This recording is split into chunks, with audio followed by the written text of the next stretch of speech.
evolution of the healthcare ecosystem and its ripple effect on medtech, overall healthcare, but particularly medtech.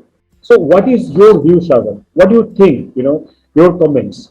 I think this question is very pertinent, and I'll tweak it a little bit. But we have an evolution going on when it comes to surgical techniques, when it comes to device enhancements, resolution getting better. But that is, it's reached a point where the incremental benefit is marginal. But where the revolution is happening is in the space of data, one, and number two is in consumer empowerment. And I say consumer deliberately, not patient, because this could also not just be for treatment of a patient, but it could be for prevention, it could be for screening. And eventually, I'm sure Vivek will talk about his consumer and how they are being empowered.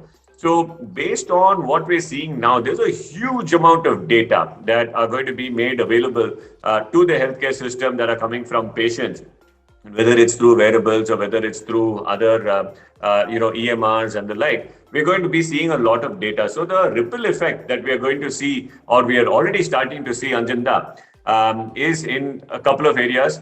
Number one is in precision medicine, personalized healthcare. We talk about personalizing treatment for N of 1.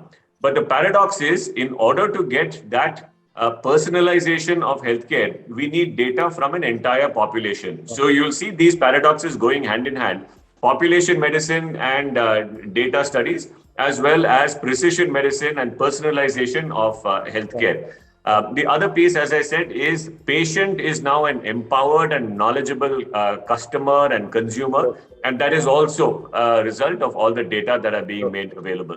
So I'd say there's an evolution which has led to a revolution, and now we have to keep pace with it, Anjanda. What do you think about Indian scenario today? Any suggestion for the government, domestic manufacturing, export opportunity? What's your view?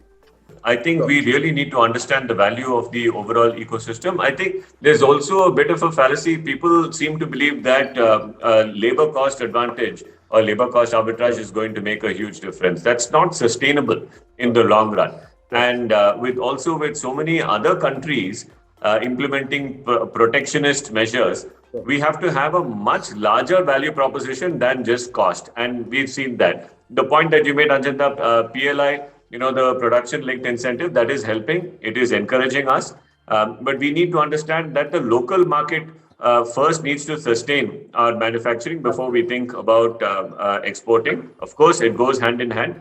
And we also need to acknowledge that it's not just the devices, and we can play to our strengths here, Ajanta, in India, that we are also in a position to provide software, services, and the spares that Vivek was talking about if we have the whole ecosystem. So it's not just the fully built products.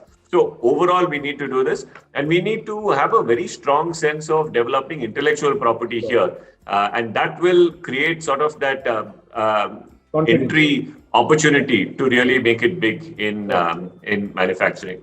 To your other point, Anjanda, just in closing, I think everybody is talking a lot about AI and ML, and we are all incredibly excited about it. Everybody is investing in it, but some of the learnings are that no one company can do that alone. We again, like with manufacturing, we need an ecosystem, and the sum of the parts will be much bigger if everybody collaborates here, because we need access to good, reliable data, interoperability, portability of data. All of this is required.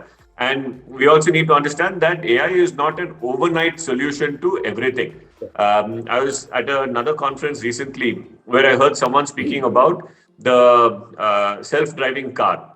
Now it's taken the likes of Google and Apple and a lot of tech companies tens of millions of miles of on-road practice for a car to basically be able to make a left turn, which a 17-year-old is able to do after 2 weeks of training. Now, if you translate that to making a diagnosis of cancer, which has so many different inputs, right?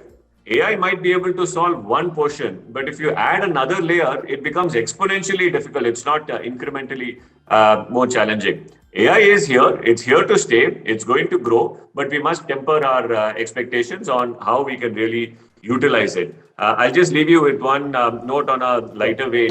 I read in The Economist about aviation and how the aircraft of the future will have the autopilot. They just need the autopilot, they need a pilot and a dog. The autopilot computer is going to fly the plane. The pilot is there to feed the dog, and the dog is there to bite the pilot in case he tries to take over the controls. So that's where healthcare might eventually be headed. But for now, I would still trust my radiologist or my pathologist to make a sound diagnosis.